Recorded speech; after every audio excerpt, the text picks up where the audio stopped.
नमस्कार. आज आपण बनवणार आहोत दाल पालक. अगदी पौष्टिक आणि स्वादिष्ट अशी दाल पालकची रेसिपी आज आपण घरीच बनवणार आहोत. त्याचबरोबर अगदी साध्या सोप्या पद्धतीने मी तुम्हाला ही दाल पालकची रेसिपी दाखवणार आहे. तर इथे मी एक भाग तूर डाळीचा घेतलेला आहे, त्याचबरोबर 2 भाग अशी मूग डाळ घेतलेली. तर एकीकडे मी गॅसवरती एक कुकर चढवून घेतलेला आहे आणि त्यामध्ये मी पाणी देखील टाकलेलं आहे. आता एकीकडे मी डाळ देखील धुवून घेतलेली आहे. आता ही डाळ आपण कुकरमध्ये घालणार आहोत. तुम्ही इथे फक्त आणि फक्त मूग डाळ किंवा तुरीच्या डाळीचा देखील वापर करू शकता. जर का तुमच्याकडे कोणती एखादी डाळ अवेलेबल नसेल तर तुम्ही कोणतीही एक डाळ त्यामध्ये ॲड करू शकता. तुम्ही इथे चणा डाळ देखील वापरू शकता. तर इथे मी जो आपण कुकर होता त्या कुकरमध्ये मी एक टोमॅटो चिरून घातलेला आहे, थोडीशी हळद पावडर देखील त्यामध्ये घातलेली आहे. तर आता एकीकडे आपली कुकरच्या शिट्ट्या झालेल्या आहेत. आपली जी डाळ होती ती व्यवस्थित अशी मौसूद शिजून झालेली आहे. आता एकीकडे आपण डाळला फोडणी देणार आहोत. म्हणजेच दाल पालक कशी बनवायची याची आपण बेसिक जो मसाला आहे तो इथे आपण तयार करणार आहोत. तर एकीकडे मी गॅसवरती कढई चढवून घेतलेली आहे आणि त्यामध्ये मी 2 ते 3 पळी असं तेल टाकून घेतलेलं आहे. तर सुरुवातीला आपण मोहरी आणि जिऱ्याची फोडणी द्यायची आहे. त्यानंतर आपण कढीपत्ता असेल तो देखील टाकू शकता आणि जर नसेल तर तुम्ही तो स्किप देखील करू शकता. आणि जर तुम्हाला आवडत नसेल तर नाही टाकला तर काय हरकत नाही. इथे मी 2 हिरव्या मिरच्या उभ्या चिरून घेतलेल्या आहेत, त्या देखील मी त्यामध्ये घातलेल्या आहेत. जर का तुमच्याकडे हिरव्या मिरच्या खात नसतील तर तुम्ही त्यामध्ये लाल मिरचीचा देखील वापर करू शकता. आता इथे मी एक कांदा होता मीडियम साईजचा तो चिरलेला तो देखील त्यामध्ये घातलेला आहे. आता हे सगळं जिन्नस आपण व्यवस्थित असं मौसूद होईपर्यंत व्यवस्थित असं परतून घेणार आहोत. तर इथे आपला कांदा देखील व्यवस्थित असा मौसूद झालेला आहे. तर आता आपण यामध्ये घालायचं आहे लसूण. लसूण थोडं जास्त प्रमाणात घालायचं आहे, जेणेकरून आपली दाल पालक जी आहे त्याला टेस्ट एकदम छान येईल, तिची चव देखील चांगल्यापैकी आपल्याला येईल.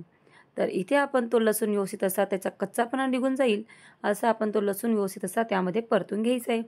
आता लसूण परतून झाल्यानंतर त्यामध्ये काही आपण बेसिक मसाले घालणार आहोत, जसं काही थोडा गरम मसाला, चटणी पावडर, हळद पावडर, फक्त एवढंच आपण त्यामध्ये घालणार आहोत.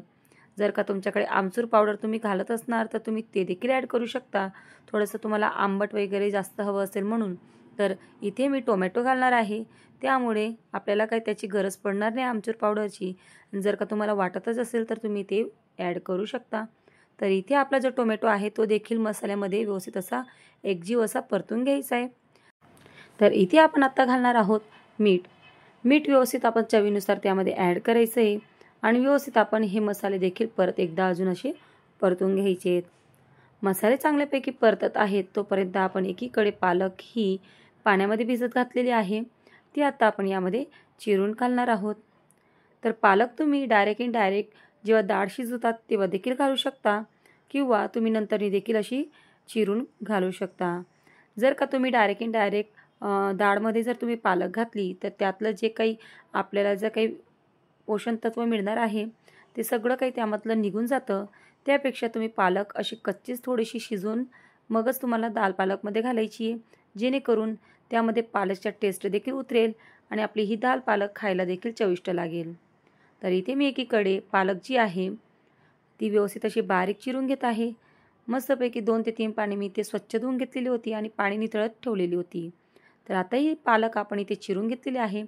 आता ही सगळी पालक आपण त्या मसाल्यामध्ये घालणार आहोत आणि मसाल्यामध्ये घालून झाल्यानंतर परत आपण ही पालक अशी 2 ते 3 मिनटं अशी परतून घेणार आहोत, जेणेकरून जे काही त्यामधलं जे पाणी असेल पालकचं ते सुटेल आणि व्यवस्थित अशी ती पालक अशी मौसूद होईल.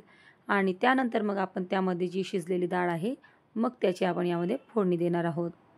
तुम्ही ही दाल पालक चपातीसोबत, भाकरसोबत किंवा राईससोबत कशाही सोबत एन्जॉय करू शकता. अगदी सुंदर लागते. जेव्हाही आपल्याकडे भाजीला काहीही नसेल किंवा पालक तुमच्याकडे अति शिल्लक असेल तर तुम्ही दाल पालक नक्कीच बनवून बघा. खूपच टेस्टी लागते. म्हणजे हॉटेलमध्ये जे आपण खातो त्याहीपेक्षा सुंदर आपलं घरी जेवण बनवून तयार होतं. तर इथे आपली जी डाळ शिजून झालेली होती ती आपण त्या फोडणीमध्ये घातलेली आहे. आता व्यवस्थित आपण ही फोडणी अशी ढवळून घ्यायची आहे, जेणेकरून खालचा मसाला व्यवस्थित असा एकजीव होईल डाळमध्ये आणि मस्तपैकी आपली ही डाळ अशी चवीला येईल. तर बघू शकता आपण सुंदर अशी आपली ही डाळ पालक इथे बनवून तयार झालेली आहे. एक उकळी येऊ द्यायची आहे डाळ पालकला आणि मग त्यानंतर आपली ही डाळ पालकचा गॅस हा बंद करायचा आहे. मग तुम्ही ही डाळ पालक चपातीसोबत, फुलक्यासोबत किंवा भाकरीसोबत, भातासोबत कशाही सोबत खा. अप्रतिम लागते. अगदी सुंदर अशी रेसिपी आहे. नक्की ट्राय करून बघा. तर तुम्हालाही ती माझी रेसिपी कशी वाटली मला नक्की फीडबॅकमध्ये कळवा. त्याचबरोबर अशा नवीन नवीन रेसिपीजसाठी माझी यूट्यूब चॅनलला नक्की सबस्क्राईब करा आणि बेल आयकॉनला क्लिक करायला विसरू नका. धन्यवाद.